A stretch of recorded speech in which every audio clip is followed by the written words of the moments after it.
Esto es la conciencia cósmica. El día de hoy vamos a seguir hablando del libro 2048, Crónicas de un futuro exponencial, que está pronto a publicarse. Y de este tema vamos a hablar de uno de los personajes principales, que se llama Man. Y para hablar de él tenemos que hablar de qué es la realidad. Porque proponiendo una explicación de lo que es la realidad podemos entender lo que es una simulación de la realidad. Y esto es relevante porque Man, este protagonista, se queda atorado dentro de una simulación tecnológica del nivel 3, completamente indistinguible del mundo real. Una simulación que contempla todos los detalles a un nivel completo del planeta Tierra, salvo la existencia de los humanos. Y Man es enviado a esa simulación en el 2028. Si sobrevive 48 minutos, gana $1 millón, pero por un error de los servidores en la computadora cuántica, que es golpeada por una masa coronaria del Sol, cada segundo que Man vive dentro de la simulación dura lo doble que el anterior. Y en realidad a Man lo tienen que desconectar rápido y solo va a estar ahí 48 segundos, pero como cada segundo dura lo doble que el anterior, el último segundo dura 800,000 años. Y acumulado son más de 1,000 millones de años. ¿Qué es una simulación? Una simulación, según el diccionario de la lengua española, es una simulación de la realidad, una representación de la realidad. ¿Pero qué es la realidad? Esta es la última de las preguntas metafísicas y filosóficas que se han hecho los griegos, pasando por los filósofos modernos. Y es la última pregunta. ¿Qué es la realidad? ¿Qué es? Piénsalo, antes de que yo te proponga una respuesta. ¿Qué es la realidad? Y nosotros como seres humanos solo podemos proponer lo que es nuestra realidad. No podemos percibir otra realidad más que la realidad que percibimos desde nuestros sentidos en el tiempo y en el espacio. Estamos condicionados a creer que lo que percibimos es lo que es, cuando esto está muy lejos de ser la verdad. ¿Y qué percibimos? Percibimos únicamente la información que entra por nuestros 5 sentidos. Estamos limitados por nuestros 5 sentidos, entonces nuestra visión de la realidad es limitada. ¿Pero qué tan limitada es? Para empezar, está limitada en el tiempo y en el espacio, pues solo podemos percibir, por ejemplo, ahora mismo estoy grabando este podcast, solo puedo percibir desde este punto en el tiempo y de este punto en el espacio. Y también está limitada por la cantidad de información que podemos percibir.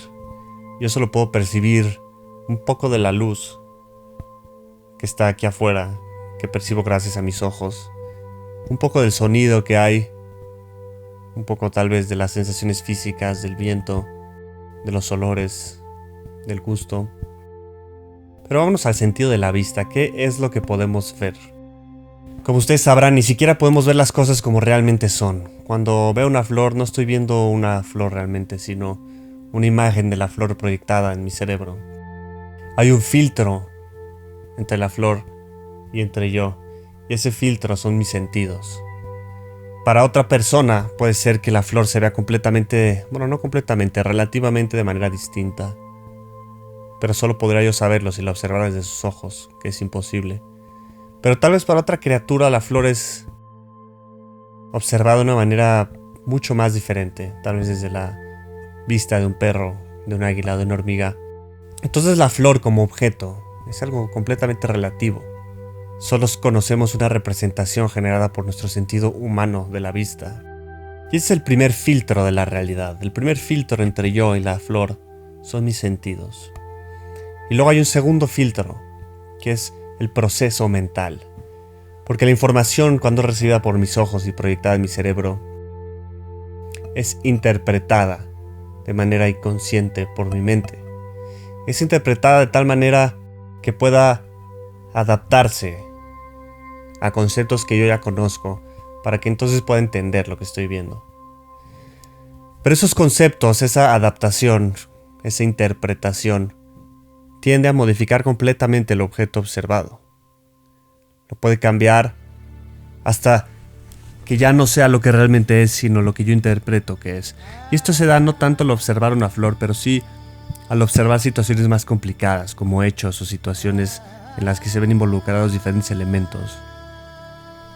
Y por eso hay tantos malentendidos entre las personas y entre los pueblos, porque no podemos entender que aunque estemos observando la misma situación o los mismos hechos, signifiquen cosas totalmente distintas para nosotros.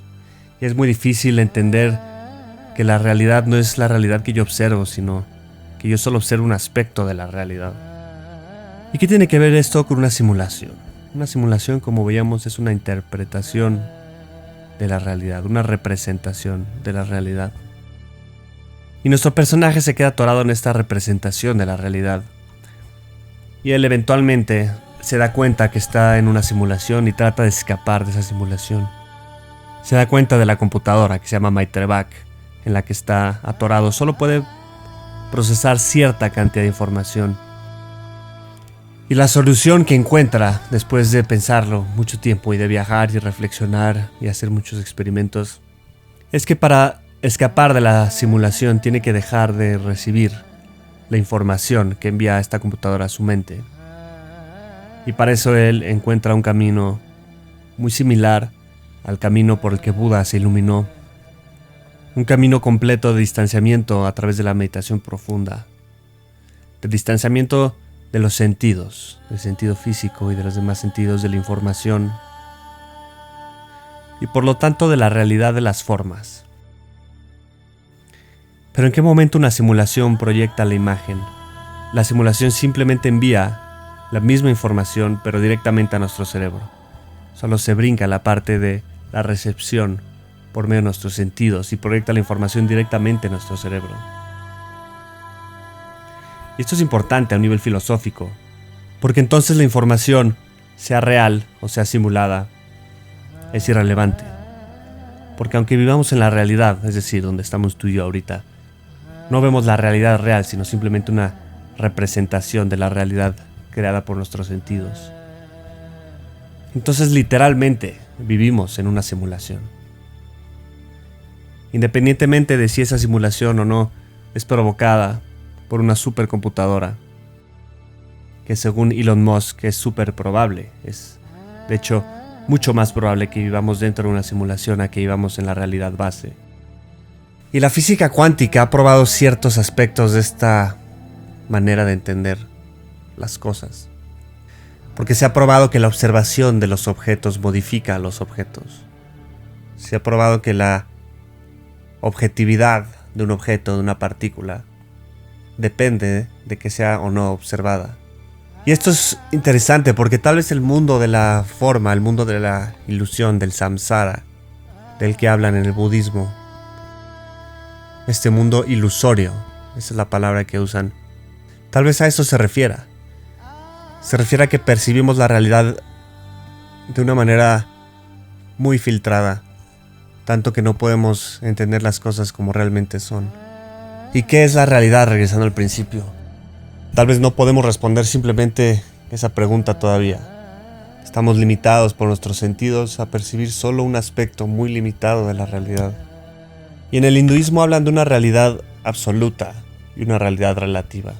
La realidad relativa o subjetiva es la realidad que percibimos nosotros desde nuestro punto en el tiempo y en el espacio. Y la realidad absoluta, esa no depende del observador, no depende de los sentidos de nadie.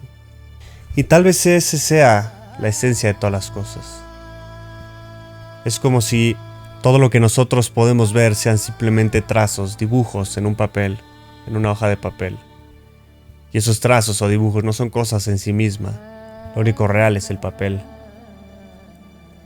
Y esos dibujos son dibujados y son borrados y son dibujados y son borrados. Pero el papel siempre está ahí. Y no quiero dar ninguna respuesta porque no la tengo de qué es ese papel, de qué es esa realidad absoluta. Pero solo quiero poner este tema para que nos demos cuenta de lo insignificantes que son nuestras interpretaciones de la realidad y nuestros puntos de vista. Para que tengamos humildad de cómo las cosas pueden ser de una manera para unos y de otra manera para otros. Y de que no nos tomemos las cosas personales, pues no tenemos idea. Y Man eventualmente podrá o no podrá salir de este mundo simulado. Ya lo verán ustedes cuando lean el libro. Pero esta parte del libro, esta línea narrativa de este personaje, es lo que yo llamo la parte espiritual del libro, la parte de filosófica. Porque hay otra parte dentro del libro que es la historia de Mr. X. Como les comentaba en el capítulo pasado, Mr. X es este hombre que logra la conquista absoluta del mundo físico a través de la tecnología. Es decir, él se adueña del lápiz en el que se escribe en la hoja blanca. Él se convierte en ese lápiz, un solo lápiz. Y cuando se enfrenta a la visión de X y la de Man al final del libro, esa es la moraleja de 2048, Crónicas de un futuro exponencial. Les dejo esto, espero que no haya sido demasiada información y demasiado rápido. Por favor, escríbanme sus dudas, sus comentarios en Instagram, en Facebook, @homocósmico.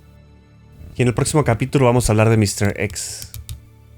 Este personaje enigmático, este dios tecnológico. Los dejo, es todo por hoy.